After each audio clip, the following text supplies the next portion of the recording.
안녕하세요. 그리스도 중심의 성경 읽기 함께하는 성도들을 진심으로 축복합니다. 신약 성경은 마태복음, 마가복음, 누가복음, 요한복음, 처음 이 네 권의 복음서로 시작됩니다. 마태, 마가, 누가복음, 이 세 권의 복음서들은 주로 예수님의 가르침과 행적을 중심으로 기록되었기 때문에 같은 관점으로 쓰여졌다는 의미로 공관복음이라고 합니다. 반면 요한복음은 다른 복음서들과는 달리 주로 예수님의 행적과 가르침의 의미에 대해 이야기하는 책이죠. 공관 복음서들 중에 우리가 오늘 살펴볼 누가복음은 사실 사도행전과 한 권으로 구성된 책입니다.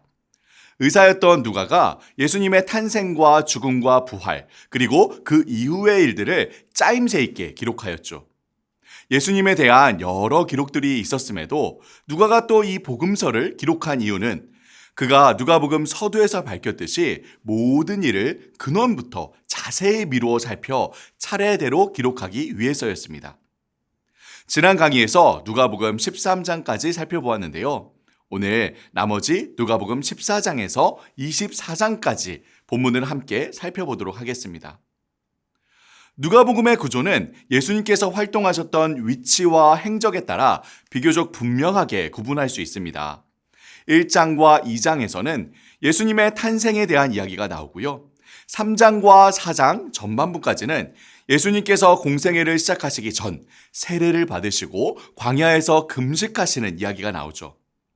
이후 4장 후반부부터 9장 전반부까지는 예수님께서 주로 갈릴리 지역에서 활동하셨던 이야기가 나오고 9장 후반부에서 19장까지는 예수님께서 예루살렘 성으로 입성하시기까지 이 여정에서 행하신 일들과 또 가르치신 내용들이 나옵니다. 끝으로 20장에서 24장까지는 예수님의 십자가의 죽음과 부활에 대한 이야기가 나오죠. 우선 누가복음 14장부터 19장까지는 바로 예수님께서 누가복음 9장 51절 예루살렘 성전으로 가시려고 결정하시고 길을 나서신 때부터 19장 45절 성전에 이르시기까지 예루살렘 성으로 가시는 여정에서 벌어지는 일들을 이야기합니다. 예수님께서 마주치신 여러 사람들과 그들 사이에서 일어났던 일들, 그리고 그 일을 중심으로 예수님께서 사람들에게 하신 여러 비유들과 가르침들이 주로 등장하죠. 예수님께서 길 위에서 만난 사람들을 두 부류로 나누어 살펴볼 수 있습니다. 우선 14장에 수종병에 걸린 사람, 15장에 세리와 죄인들, 17장에 고침을 받은 이방인 나병 환자, 그리고 19장에 삭개오로 대표되는 잃어버린 자들입니다. 이들은 마치 15장에 나오는 예수님의 탕자의 비유에서 둘째 아들과 같은 이들이죠. 이들은 하나님을 버리고 자기 욕심을 추구하며 살아가는 죄인들이었습니다. 예수님께서는 바로 이 잃어버린 자들을 위해 이 땅에 오셨죠. 마치 99마리 양을 들에 두고 잃은 양을 찾기 위해 길을 나서는 목자와 같이, 또 동전 10개 중 잃어버린 하나를 찾기 위해 등불을 켜고 온 집을 쓰며 부지런히 찾는 자와 같이 죄인들을 찾아 이 땅에 오셨습니다. 그리고 예수님께로 나오는 이들을 기쁨으로 받아주셨습니다. 돌아오는 탕자를 향해 달려나가 기쁨으로 맞이했던 아버지와 같이 말이죠. 그런데 예수님께서는 예루살렘 성으로 향하시는 여정에서 또 다른 이들을 만나십니다. 바로 탕자의 비유에 나오는 첫째 아들과 같은 자들, 곧 바리새인들입니다. 첫째 아들은 아버지의 곁을 떠난 적이 없었죠. 늘 아버지 곁에서 맡음과 책임과 의무를 다했습니다. 이처럼 바리새인들도 늘 하나님을 섬기고 율법을 철저히 준수하며 살았죠. 그런데 문제는 무엇입니까? 예수님께서는 이들의 겉으로 드러나는 모습이 아닌 그 마음을 들여다보십니다. 그들은 돈을 사랑하는 자들이었으며 결국 그 율법을 지키고 의무와 책임을 다하는 일을 통해 늘 자기 자신을 드러내기를 바라는 자들이었죠. 이들은 잃은 자들을 찾기를 간절히 바라시는 하나님의 마음에는 전혀 관심이 없었습니다. 오히려 이 죄인들과 세리들을 부르시고 고치시는 예수님을 못마땅하게 여겼죠. 마치 잃어버리는 아들을 찾아 기뻐하며 잔치를 연 아버지의 마음은 아랑곳하지 않고 그저 자기가 받을 것만 따졌던 첫째 아들과 같은 모습이었습니다. 예수님께서는 바로 이 두 부류, 바리새인들과 죄인의 모습을 누가복음 18장에서 정확하게 비교하여 말씀하십니다. 죄인을 대표하는 세리는 비록 명백히 마음의 욕심을 따라 겉으로 너무나도 악하고 더러운 일들을 일삼았지만 자신의 죄를 뉘우치며 기도합니다.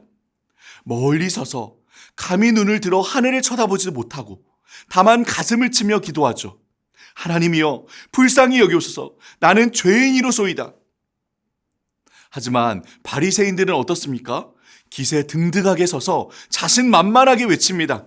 하나님이여, 나는 다른 사람들, 곧 토색, 불의, 간음을 하는 자들과 같지 아니하고 이 세리와도 같지 아니함을 감사하나이다. 나는 일에 2번씩 금식하고 또 소득의 11조를 드리나이다. 이에 예수님께서는 바리새인이 아닌 세리가 의로운 자로 칭함을 받았다고 말씀하십니다. 이후 예수님께서는 누가복음 19장에 예루살렘 성에 들어가시고 반복해서 예고하셨던 대로 22장 붙잡히시고 23장 십자가에 못 박혀 죽으시고 끝으로 24장 3일 만에 부활하신 이후 하늘로 승천하시죠. 우리는 왜 아무런 죄가 없는 예수님께서 이처럼 십자가에 죽으셔야 했고 죽음을 이기시고 부활하셨는지 잘 알고 있습니다. 인자가 온 것은 잃어버린 자를 찾아 구원하려 함이라. 네, 바로 하나님을 떠난 죄인들, 죄로 인해 고통받고 멸망당하여 죽을 수밖에 없는 이들을 찾아 그들의 죄를 깨끗하게 씻어 구원하시기 위해서입니다. 사랑하는 성도 여러분, 왜 겉으로 보기에 죄를 짓지도 않고 오히려 율법을 지켜 신앙의 의무를 다했던 바리새인이 아닌 세리가 의로운 자라 칭함을 받았을까요? 바로 스스로를 의롭다 여기고 회개하지 않은 바리새인과 달리 세리는 스스로를 죄인으로 인정하고 하나님의 긍휼과 은혜를 구했기 때문입니다. 바리새인이나 죄인들을 대표하는 세리나 겉으로 드러나는 행위는 달랐지만 결국 그 마음의 중심에는 하나님이 아닌 자기 자신을 두고 있는 하나 같은 죄인들이었습니다. 다만 세리는 그 욕심으로 온갖 악한 일들을 제멋대로 저지른 것이고 반면 바리새인은 역시 그 욕심으로 스스로를 높이고 자신의 의로움으로 만족을 얻으려 했죠. 하지만 똑같이 결국 그 마음의 주인은 하나님이 아닌 자기 자신이었습니다. 그런데 세리는 자신의 죄를 깊이 깨닫고 아버지 하나님께로 돌아와 긍휼과 자비를 구했습니다. 결국 예수 그리스도를 통해 하나님께서 베푸신 그 은혜와 사랑을 받아 의인으로 하나님의 자녀로 회복되었죠. 하지만 바리새인들은 결국 자기 욕심을 위해 예수 그리스도를 붙잡아 십자가에 못 박는 장본인이 되었습니다. 예수 그리스도의 십자가와 부활이 죄인들에게는 진정한 복음이었지만 바리새인들에게는 그저 거리끼는 일이었던 것이죠. 그리스도 중심의 성경 읽기. 긴 구약을 지나 우리는 드디어 신약의 복음서, 신구약 전체 성경의 주인공이신 우리 구주 예수 그리스도를 만나고 있습니다. 예수님께서는 죄인인 우리를 먼저 찾아오셔서 우리를 대신하여 죽으시고 모든 죄와 불의와 심지어 죽음에서 건져주셨습니다. 내 마음에는 진정으로 나를 찾으시고 나를 위해 죽으시고 십자가와 부활을 통해 나를 구원하신 예수 그리스도의 복음에 대한 감격이 있나요? 끊임없이 하나님을 두기 싫어하는 우리의 마음을 돌이켜 그 넘치는 하나님의 사랑과 은혜로 채우신 예수 그리스도의 십자가와 부활, 그 복음에 대한 기쁨과 감격이 우리 마음에, 우리 삶에 가득하기를 주님의 이름으로 축복합니다.